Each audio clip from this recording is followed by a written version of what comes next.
साथियों,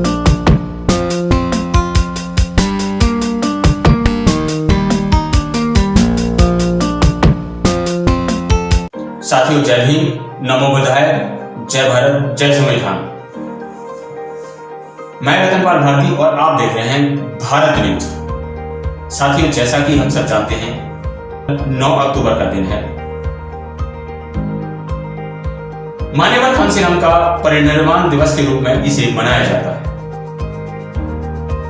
मान्यवर कांशीराम जी वो हस्ती थे जिन्होंने भारतीय राजनीति में दलित राजनीति नाम का एक ऐसा अध्याय जोड़ा जिसके होते भारत का तमाम दलित बाबा साहब की उस परिकल्पना को या उस आदेश को पूरा करने के लिए लालायित हुआ, जिसमें वो कहा करते थे कि जाओ अपने घरों की दीवारों पर लिख दो कि हम इस देश के शासक हैं। और इसी परिकल्पना के चलते हुए बाबा साहब ने देश के प्रत्येक नागरिक को वोट डालने का अधिकार दिया। और जिस दिन ये तमाम SC, ST, OBC और माइनॉरिटी के लोग अपने अधिकारों के प्रति जागरूक हुए, वोट के प्रति जागरूक हुए, तो उसी दिन इस देश की सामंतवादी ताकतों से सारे राजनीतिक अधिकार छीन लिए जाएंगे और जो अत्याचार इनके ऊपर किए जाते रहे हैं, उन सभी अत्याचारों का खात्मा उसी दिन हो जाएगा। तो भारतीय दबे कुचले लोगों को राजनीतिक रूप से परिपक्व बनाने में मान्यवर कांशीराम जी का जितना बड़ा योगदान है, शायद किसी अन्य राजनेता का रहा हो। और मान्यवर कांशीराम जी की बदौलत ही इस देश का तमाम SC, ST, OBC और माइनॉरिटी राजनीतिक रूप से सशक्त हो पाया है। आज जहां भी देखो वहां हर जगह बहुजन जागरण का एक बहुत बड़ा नेटवर्क स्थापित हो रहा है। सभी लोग चाहते हैं कि किसी भी तरीके से हमारे ऊपर होने वाले अत्याचार समाप्त हों और इसके लिए अपने ही राजनीतिक दलों को मजबूत करना है। लेकिन सबसे बड़ी समस्या क्या है? लेकिन इसमें एक सबसे बड़ी समस्या है, देश का तमाम दबे कुचले समाज का युवा जो है वो तो एकत्रित हो रहा है, वो तो समझ रहा है, लेकिन क्या हम राजनीतिक रूप से एक हो पा रहे हैं? यह सबसे बड़ा सवाल है। आज हमारे पास लाखों की संख्या में ऐसे संगठन हैं जो बाबा साहब को प्रेरित होकर के या मान्यवर कांशीराम साहब से प्रेरित होकर इस समाज के अंदर काम कर रहे हैं, लेकिन फिर भी SC, ST, OBC और माइनॉरिटी के ऊपर होने वाले अत्याचार दिन ब दिन बढ़ते ही जा रहे हैं, उनमें कमी नहीं आई है। जबकि लोग हमारे पास पढ़े लिखे भी ज्यादा हैं, नौकरी पेशा में भी लोग आज हमारे पास बहुत ज्यादा हैं। वकील, इंजीनियर, प्रोफेसर और राजनीतिक दलों में भी हमारे लोग बैठे हुए हैं। लेकिन फिर भी इसका कारण क्या है कि SC, ST और OBC के लोगों को हमेशा प्रताड़ना का शिकार होना पड़ रहा है। और खासतौर से वर्तमान समय में SC, ST, OBC के ऊपर जितने अत्याचार हो रहे हैं, पिछले काफी समय से हमने कभी इतने अत्याचार नहीं देखे। तो आइए बात करते हैं कि इसका सबसे बड़ा कारण क्या है। मान्यवर कांशीराम साहब ने राजनीतिक रूप से सशक्त करने के लिए लोगों को एक होने की बात कही थी। इससे पहले बाबा साहब भी यही बात कह चुके थे, शिक्षित बनो, संगठित रहो और संघर्ष करो। बाबा साहब ने शिक्षित होने की बात कही, उनकी बात मानते हुए लोग शिक्षित हुए, नौकरियों में गए, राजनीतिक रूप से सशक्त हुए, राजनीति में भी गए और कुछ लोग अपने खुद के पेशे स्थापित करके व्यवसाय में भी गए। संगठन की बात आई तो हमने बाबा साहब की बात को दरकिनार करते हुए अनेक संगठन बना लिए और ऐसे संगठन बनाए हम अपने ही भाइयों के पास बैठने से परहेज करने लगे। वर्तमान समय में जो हालात हैं, आज हम उसी के ऊपर चर्चा करने वाले हैं। एक तरफ मान्यवर कांशीराम साहब द्वारा स्थापित बामसेफ है और बम सेफ के इतने टुकड़े किए गए कि लोगों को भ्रमित किया जाता है कि बम सेफ, बम सेफ, बम सेफ। और बम सेफ वो है कौन सी, लोगों को यही पता।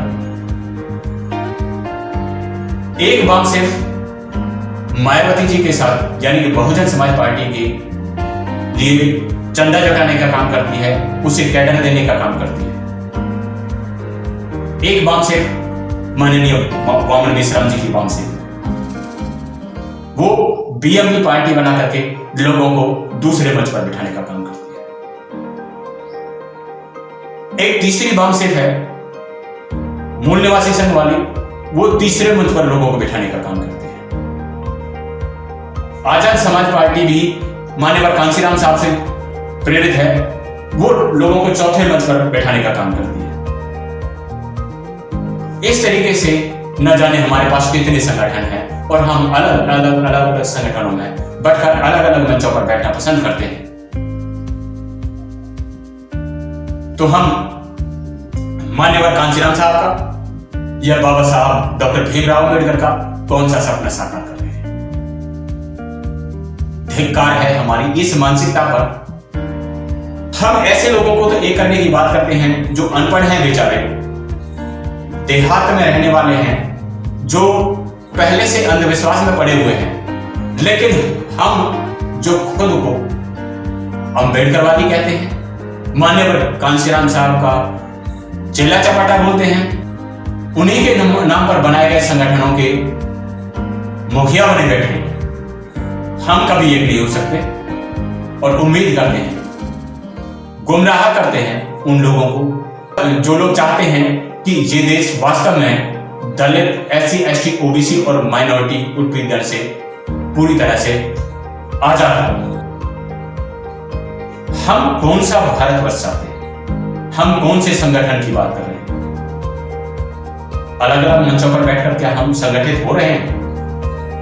नहीं। जिस तरह हमें मनुवादी ताकतों ने बांटा था जातियों के नाम पर, जातियों के नाम पर जैसे हमारे लोग एक दूसरे का मुंह देखना पसंद नहीं करते, एक दूसरे के हाथ का पानी पीना पसंद नहीं करते, वैसे ही इन राजनीतिक संगठनों और राजनीतिक दलों के चक्कर में पड़ के लोग भ्रमित हो रहे हैं और एक दूसरे से बात करना तक पसंद नहीं करते। और इसके जिम्मेदार कोई मनुवादी व्यवस्था के लोग नहीं हैं, इसके जिम्मेदार आप लोग हैं, वो लोग हैं जो ऊंचे आसनों पर, इन मंचों पर बैठने वाले हैं, जिन्होंने अपने निजी राजनीतिक फायदे के लिए इस तरह तोड़ दिया कि वो आज एक दूसरे से बात करना भी पसंद नहीं करते। ये डूब मरने वाली बात है कि एक तरफ अगर मान्यवर कांसीराम जी के नाम पर लखनऊ के अंदर ही बहुजन समाज पार्टी का कार्यक्रम हो रहा है, उसका पहले ही ऐलान हो चुका है, तो दूसरी तरफ वामन मेश्राम ने माता रमाबाई पार्क लखनऊ के अंदर दूसरे कार्यक्रम का आयोजन करने का ऐलान किया। क्या हम लोगों को यह दर्शाना चाहते हैं कि हम एक दूसरे से बड़े नेता हैं? अगर आपकी यही मानसिकता है तो इस देश के तमाम उन एससी, एसटी, ओबीसी के लोगों से मेरी गुजारिश है कि ऐसे लोगों का बहिष्कार करें और अपना एक ऐसा सामाजिक संगठन बनाएं जो इन सब का बहिष्कार करता हो। इनकी आपसी फूट के कारण आप लोगों पर अत्याचार हो रहे हैं, ये आपको समझने की जरूरत है। दिखावा करते हैं कि हम आपके साथ खड़े हैं, कौन किसके साथ खड़ा है?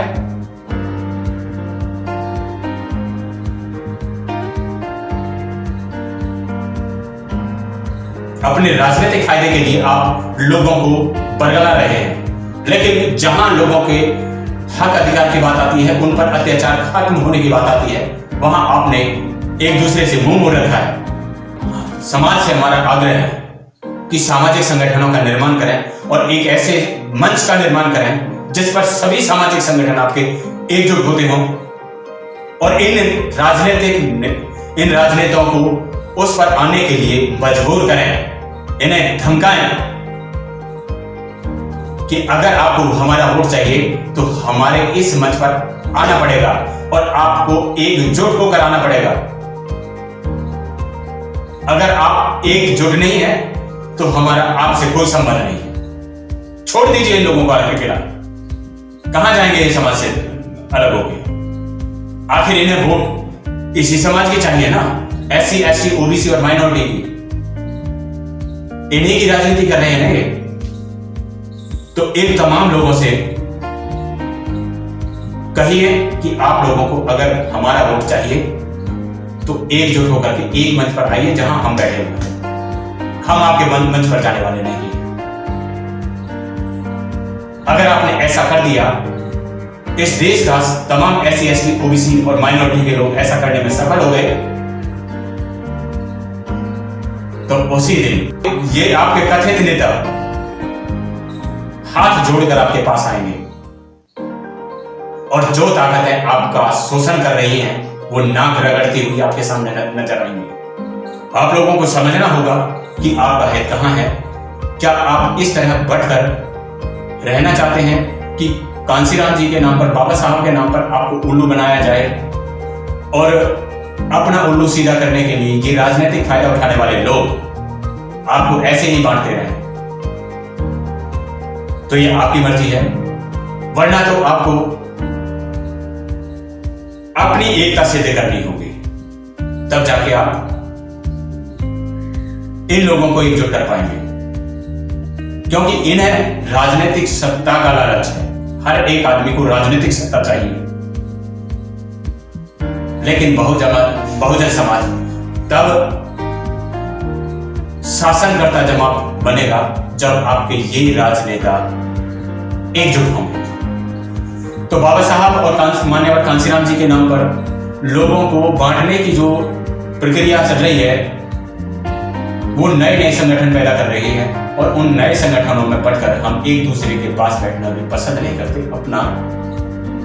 अपनी पुरानी जो हमारी जान पहचान है उन्हें भी हम खराब कर रहे हैं। आपकी इस वीडियो के बारे में क्या राय है, कमेंट्स करके जरूर बताएं। आपको किस तरह के वीडियो पसंद आते हैं कमेंट्स में जरूर बताएं, ताकि हम आपके लिए उन सारे मुद्दों को अगली वीडियो में ला सकें। अगले वीडियो तक हमें दीजिए इजाजत, तब तक के लिए नमस्कार।